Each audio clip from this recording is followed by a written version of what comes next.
Ladies and gentlemen, welcome back to the Paint Train. Continuing on with my video game environment series, here's my top 5 desert stages and areas in video games. Hopefully this is apparent from the title, but this is my list of favorites.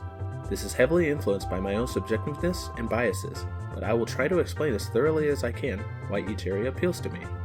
Also, I will be upfront with the fact that I am a Nintendo fanboy, and as such, most entries are going to be from those games. However, I am limiting it to 1 entry per series for each video. Otherwise, certain series would dominate these rankings.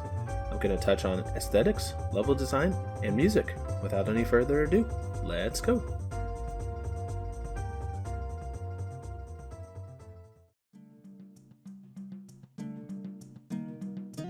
At number 5, we have Gerudo Desert from The Legend of Zelda: Twilight Princess.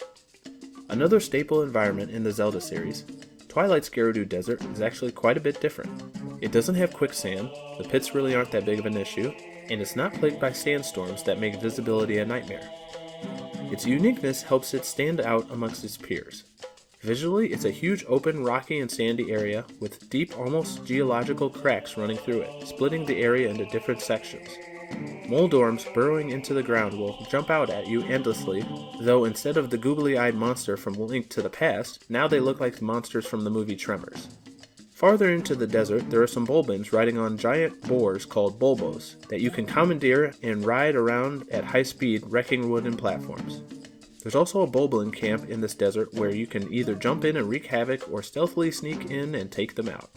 Musically, it goes for a more subdued, old Arabian sound, but it also sounds a bit like an old western for me.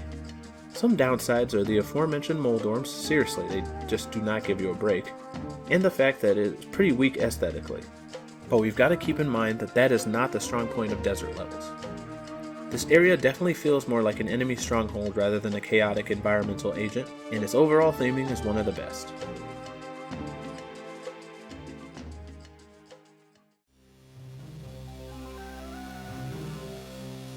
Next at number 4, we have Diablo Desert from Dragon Ball Z Buu's Fury.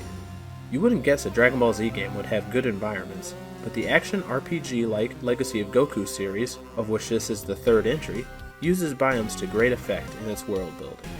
This one is very much an old western style desert, with even a train robbery section near the end. This golden sand covered area is filled with cacti, rock formations, and a smorgasbord of enemies, including mercenaries, tanks, mummies, and destroyers. The main mechanic of this area is needing to destroy boulders to find 4 switches that will open up the path to the train section. This is simple in concept and there is a map, but it can still be quite difficult to remember where you are and need to be, since the level wraps around on itself if you go far enough left and right. Musically, it has an aggressive 32-bit song, which I wouldn't say reminds me of a desert, but it does feel like a classic Faulkner Dragon Ball track, so I give it a pass. It's simple, yet it doesn't outstay its welcome, and the desert aesthetics are on point.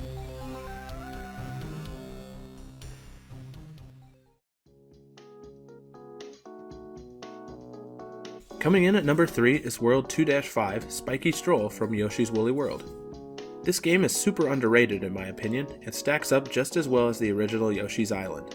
This stage focuses less on sand and dunes, and more on rocky plateaus and spike-filled basins, at least in the foreground. The background is covered with tall sand dunes and cacti under a blue sky. A big mechanic of this level is using Poochie, Yoshi's dog. Yes, I know Yoshi is kind of Mario's dog, but let's not get into that here. Poochie can run on the spikes no problem, so attaining the collectibles is all about manipulating Poochie into running around where Yoshi can't, so Poochie will grab them and bring them to you. Enemies include stilt guys, gusties, and a constantly respawning Lakitu near the end. The music is like a cross between elevator music and something you'd hear on the Peanuts show or Schoolhouse Rock. I enjoy it, but it doesn't really seem to fit the desert theme. Honestly, I don't have many negative things to say about this stage at all, other than maybe the gusties catching you off guard can be a little unfair, and even that is more player error than anything. This level, much like the game itself, is excellent quality.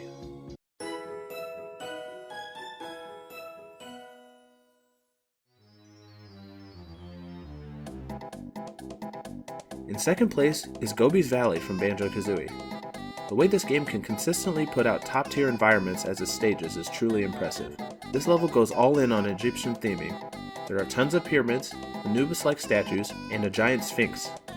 Aesthetically is this level's strongest feature in my opinion, as it does a great job at balancing the golden sand with a bright blue sky, brown rocky cliffs, and the green cacti. The stage is set in a very leveled way, not vertically, but as you go further into the level, you get more and more elevated, which actually makes for a great view. A good portion of the ground is covered in sand too hot to touch, so you can't walk on it without boots, which, being the third level in a row with this mechanic, has kinda lost its novelty. Most of the tasks involve interacting with or going inside the many pyramids or the Sphinx. The enemies in this stage are also very Egyptian based, from scarab beetles to mummified hands. Music is, you guessed it, Egyptian based, but infused into that super bouncy banjo theme that we all know and love. This level is really solid, and most detriments are in the pyramid sections, which don't count here.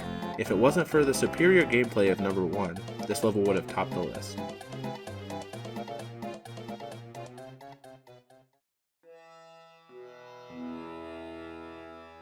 And number 1 goes to Shifting Sand Land from Super Mario 64. When I think desert, I think quicksand. I think giant pyramid, I think stupid obnoxious bird. Shifting Sand Land is probably my favorite level in Mario 64, and I think it's where the game finds the perfect balance between fun platforming and challenge. You start out behind a huge dune, with the other side being quicksand that will instantly drag you under. As you run forward, the level opens up and is filled with many different terrains. There's a couple of different circles of quicksand that won't kill you instantly. You can jump repeatedly to save yourself. There's some sand where Mario can't move as well, and there are 2 other sections that are insta-death, right outside the pyramid and the area surrounding the winding stone path. On the other side is a small oasis with 2 pillars where Klepto, the condor, flaps around trying to steal your hat, and is just a general pain. Other enemies include Tox Boxes, Pokies, and Fly Guys. If you don't want to run around on foot, this level provides 2 other modes of transportation, the Surfing Green Shell and the Wing Cap, which are both a blast to use, especially the shell. This stage shares its music with Lethal Lava Land, and I think it works great for both. I can't even describe what else is in the song besides percussion, but I just feel like it's right. Aesthetically, this stage is inferior to Gobis Valley, which makes sense as Mario 64 was a polygonal launch title. But in terms of nostalgia, platforming, and music, it is deserving of the top spot.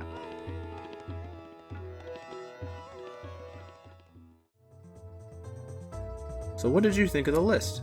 Who did I leave off? Who should be on here? Let me know in the comments below. I hope you guys have enjoyed. If you have, please drop a like, subscribe, follow on various social media in the description below. Keep an eye out for more biome rankings in the future. And as always, have a blessed day.